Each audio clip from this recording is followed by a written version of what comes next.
Hi, everybody. I'm Byron Day with another COVID-19 benefits information segment with our Fox 10 News investigative reporter, Brendan Kirby. Brendan's back with us again for an update on coronavirus research. And Brendan, it's becoming more apparent that a relatively small number of people with C19 spread it to a disproportionate number of high number of people, is what I'm trying to say. Tell us about the latest research. Well, Byron, there was an interesting paper published last week on a site for research that hasn't yet been peer-reviewed.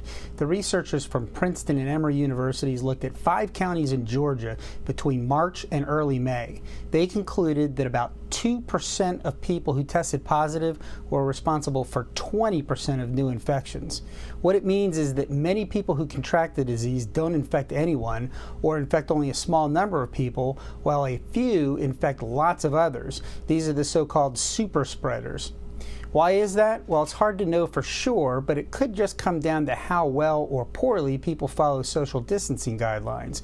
We can get a glimpse at that in the age breakdown included by the authors.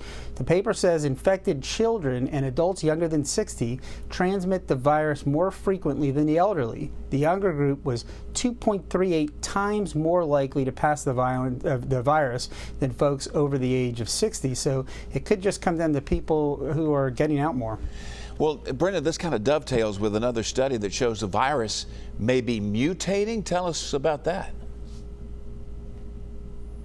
Yeah, Byron, this is another paper that has not yet been peer-reviewed, and it comes from researchers at the Scripps Research Institute.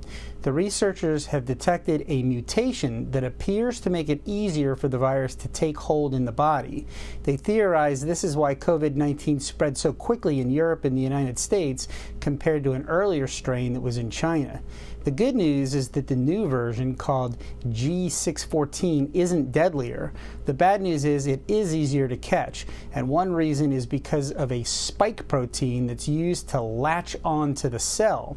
And the original virus, called D614, that spike often broke off when it was attempting to bind with the receptors in the airway. The G614 spikes don't break as easily, and that makes infection more likely.